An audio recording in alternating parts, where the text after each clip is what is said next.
Hi Piccolos, this is a practice guide to Shostakovich 10 second movement, and this movement is all technique and playing for a long period of time, so endurance, all up in the high register. I'll just play little bits and go over how I practice it or where my breath marks are or any alternate fingerings I'm going over in case they might be helpful for anyone else.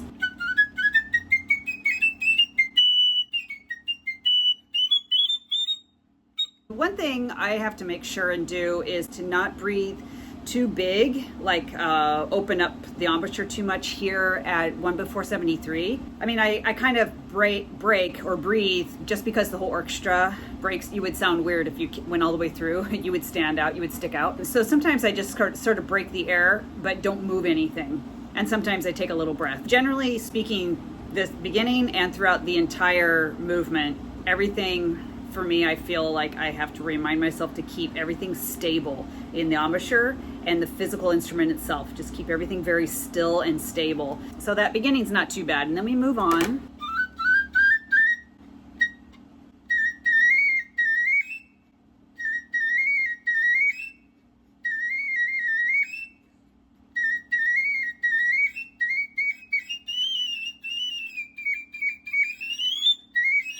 The first 3-4 lines or whatever is not bad. Of course, you have your B flat thumb on, it's not too bad. But when we get to 76, I have marked to take a really big breath there and pace myself and not to breathe here after the E because, I don't know, the whole orchestra sort of bottoms out right there. Anyway, it's like you have to keep moving. At the 2/4, the winds are very exposed and I don't know, I just feel there's no time for a breath right there. One thing I have marked actually, and that I have to really actively think about, is to curve my left hand a little bit, just a little bit, to make sure my fingers are extra right on top of the keys for the high F, G flat, G, G flat, F, E, F, da, da, da, da, for those cross fingering. With the high pressure air speed going through there, it's easy for those notes to just sort of skate off the airstream if the fingerings aren't exactly perfect. And I also kind of think, I have written diminuendo,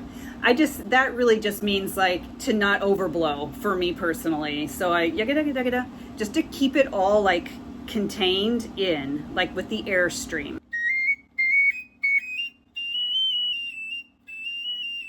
So right there on the FEF especially, I'm trying to consciously keep everything very contained with my airstream and my fingers very curved and right on top of the keys, which they should be anyway, but if I extra think about it, it usually is helpful. My breathing for this little section is right at 76, a good breath, and then I really pace myself and I don't play loud. I just play knowing that I have a long way to go. And then the next breath I would do is at the 16th rest. And if you need another breath, there's little spots here and there. Okay, and then at 77,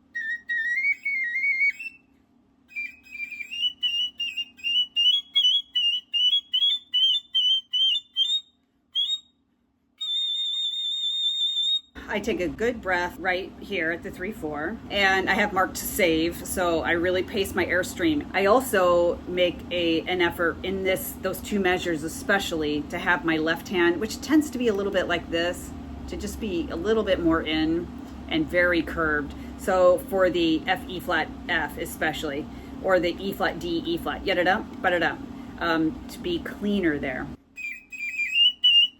I find that I have to basically rush through, or I feel like I'm rushing to get through this to stay in time. So very clipped off of the slur, just really keep it moving. And again, it says crescendo. Don't do that. I just make sure my notes come out all the way through, and that so I can make it in one breath too. I practiced it in recognizing the pattern. So this section here first, and then this section, and then that section. So in 3 sections. And then I'm kind of overlapping the 3rd section, and then the 3rd section. I think also for myself, when I play through this line, sometimes just like my brain just stops working and I just I don't know where I am. I think because the pattern sometimes goes up, sometimes stays the same. I don't know, just like sometimes my eyes start crossing. So I need to have like some designated spots. That helps me. All the A flats, extra hard because it's too fast to do the alternate. So to make sure that those A flats come out, you need a lot of resistance to the airspeed. And that resistance to the airspeed, you know, with your embouchure firmly on the airspeed, but it cannot be too much. It cannot be too clamped or too tight, or you'll buzz your lips or you'll get all spitty. It's very difficult. It takes a lot of time to get used to that. It has to be just right. Airspeed with the embouchure holding on to that airspeed. I would practice this like any passage in here, but like this passage in here, slow, focusing on your speed of air. And then it's not a lot of air, but it's very condensed, and that your embouchure has got a hold of that airstream. So in other words, because the embouchure holding it is what makes it fast.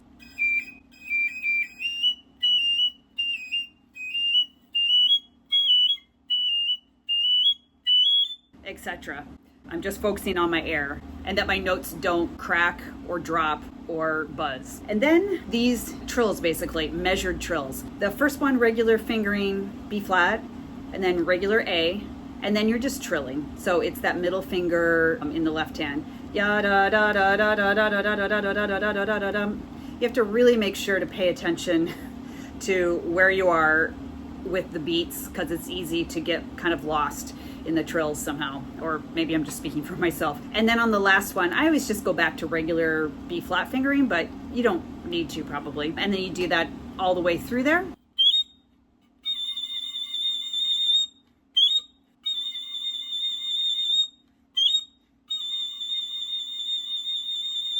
I don't do those, or I don't think I'm doing the crescendos at the very end. I just try to be very stable. Once those notes come out, very stable. Once my air is going, I try to keep it exactly the same all the way through. Okay, and then at 81, this is kind of a little woodwind feature and very difficult.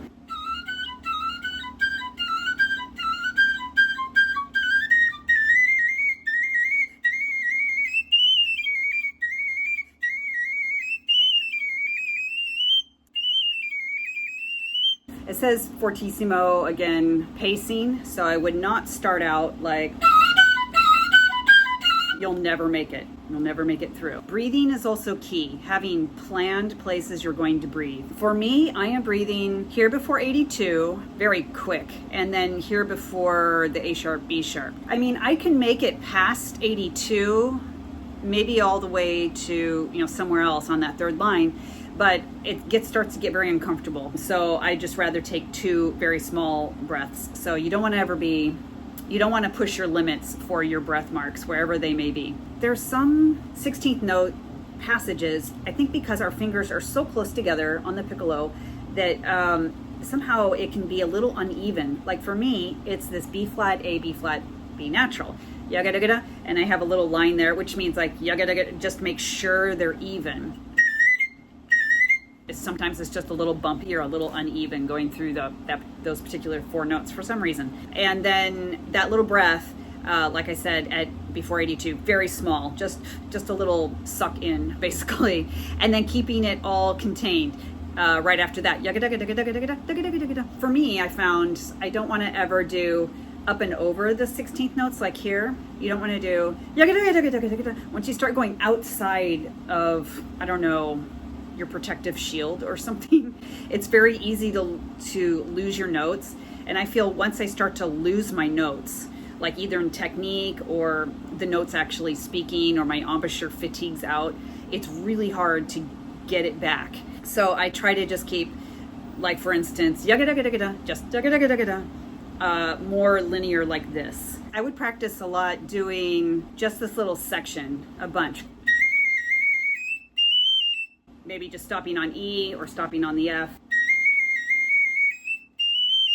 Just make sure that's all clean. And then you can stop on the D, I suppose. But I just spend a lot of time on those two measures, or maybe, 3 measures there.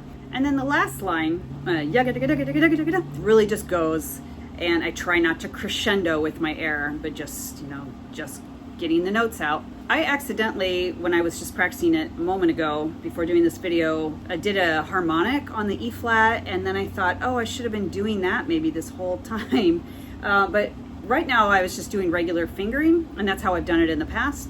But you could maybe do like regular C sharp, E sharp, C sharp, D. That's no problem. And then you could do A flat for the E flat, G, middle G for the D, middle A flat for the E flat, middle A for the E, and then if your thumb is on, just B flat for the F, B flat, A, B flat, and then you'd have to though slide over for the F sharp, probably a real F sharp.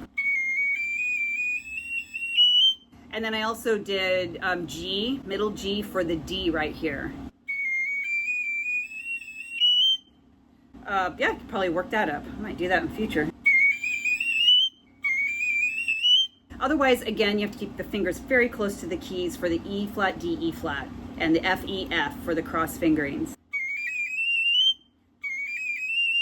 Oh, I do on the F trill fingering just then. So from the E flat, D, E flat, E, that's all regular fingering. And then from E, just lift off the middle finger left hand. That's your F, F, E, F. So it's just trill. F, E, F. And then I always just do middle F sharp, but you could do the regular one.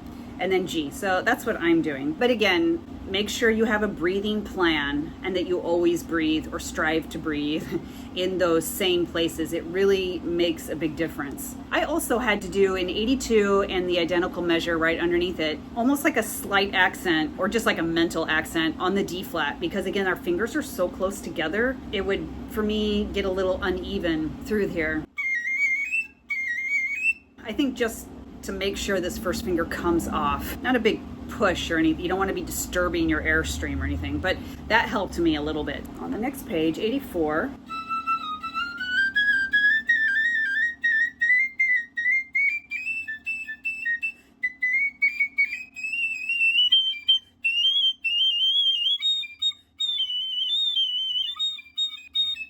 Where I took out those notes, that's where I like to just breathe. I've done it a few different ways the few times I've played this. The first time I played this, I really tried to play all the notes and breathe just here and there, you know, in the cracks. And then by the second time I was like, oh, forget it. I'm just gonna take out a note. It's way more comfortable. And then in the end, if I just take out a note, I'm actually getting more notes later on.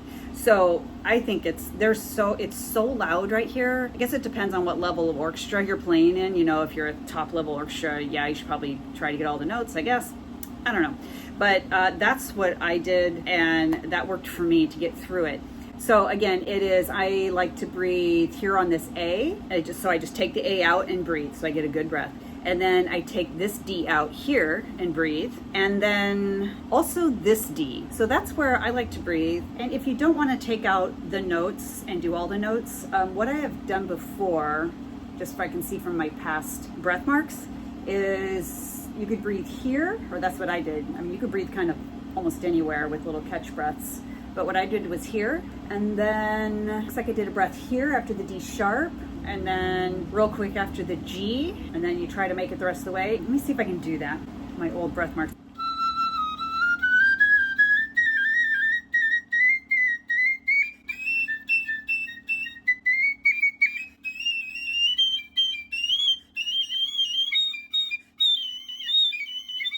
I'm so out of breath. Yeah, so anyway, I would take out the notes.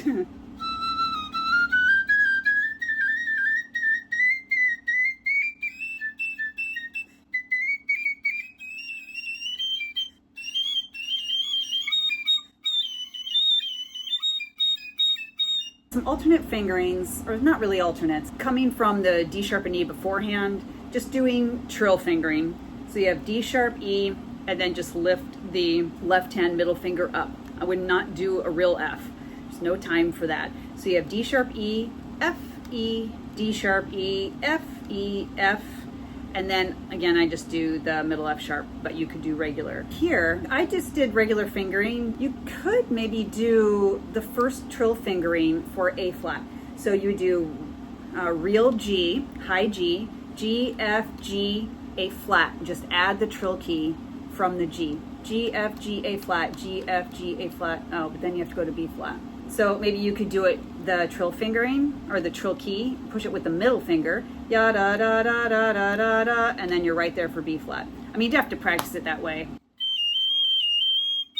Yeah, it's a little weird for me, but that might work for somebody. It's an option, but I just did regular fingering. And then this last line here, I keep my pinky down even from the B flat all the way through and try to keep the instrument very still. And doing right here, middle F sharp really I think is better from high G to F sharp because it's a little smoother between those two notes. And going up to the B flat, even though technically we should have our pinky off for B flat through the 16th notes, I just leave it down the whole way, again for stability. The air velocity is going so fast through here that it'll come out. Take it off at the very end there. Then at 85, high B flat, D, B flat, and then I do A flat for the E flat. Why do I do that? I don't know. I guess because it's easier to not have to hop back to the B flat. So A flat for the E flat, and then middle A natural for the E natural, and then roll F. So in slow motion at 85,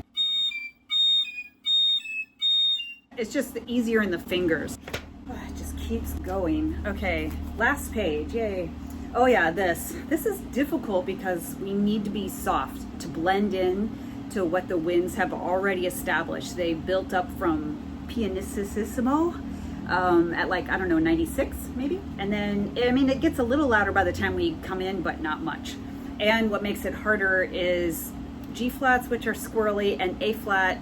There's not really enough time to do the alternate, or I guess if you can do it, that would be great. But for me, it just creates more problems. So to make sure that A flat comes out, playing soft, I tend to bring my bottom corners forward the smallest amount, very tiny bit, just to support the airstream. I'll just play it once and then think about what I'm doing and then relay that.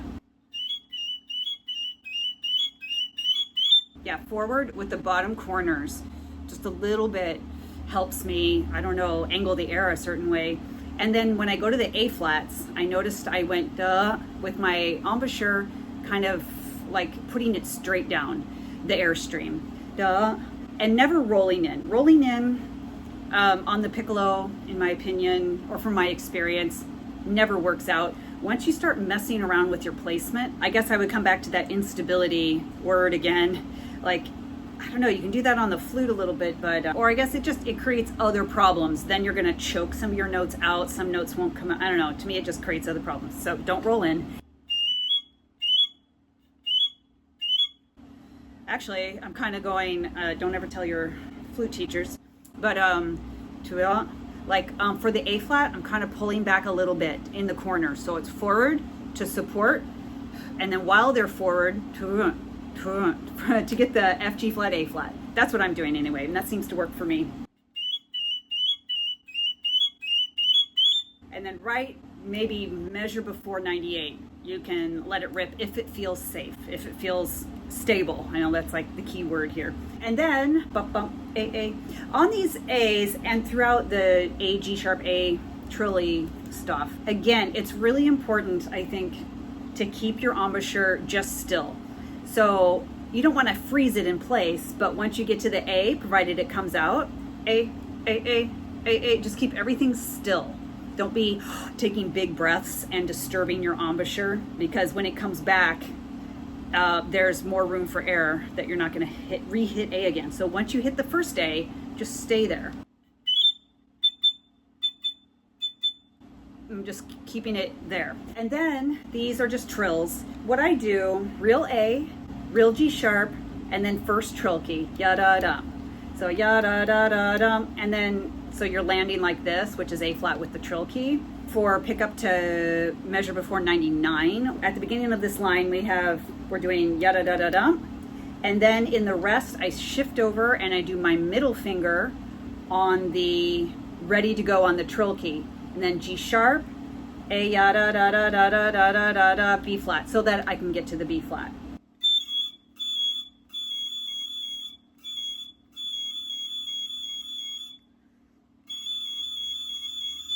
And for practice suggestions, there's just like all these different spots, little chunks, like there's the first page a little bit, and then there's the second page area, then there's the stuff at 81, and then it's just constant. Just practice in those little sections, slow, of course. What I always thought about when practicing this past week was just thinking about my airstream, my airspeed, going slow, which is actually harder sometimes to play those continual high register notes up high at a slow tempo. But then if you can do that, then once you get up the speed, it's actually easier. In other words, your air maintenance or your air efficiency is really key through this high register technical constant slurred stuff. And that is not going to come from just like playing it loud and fast a bunch of times and hoping for the best. You have to really dissect what your air is doing. Other than that, what I did is I just started at, 100 for a tempo, and then just moved the metronome up gradually, a little bit every day. I hope some of the things I went over was helpful, how the breath marks can help you, and taking notes out. I think that's totally fine. I'm not a purist that way. As a piccolo player, I think you have to, something like this, you have to save yourself. So if taking a note out to breathe makes it so that you can play the rest of it that's super exposed and way high, then do it. And please hit subscribe if you haven't already. I have a growing playlist of these practice guides. I also have lots of videos on just piccolo playing, tone, intonation, alternate fingerings, general advice, etc. Up there as well. Thanks for watching this video, and happy practicing.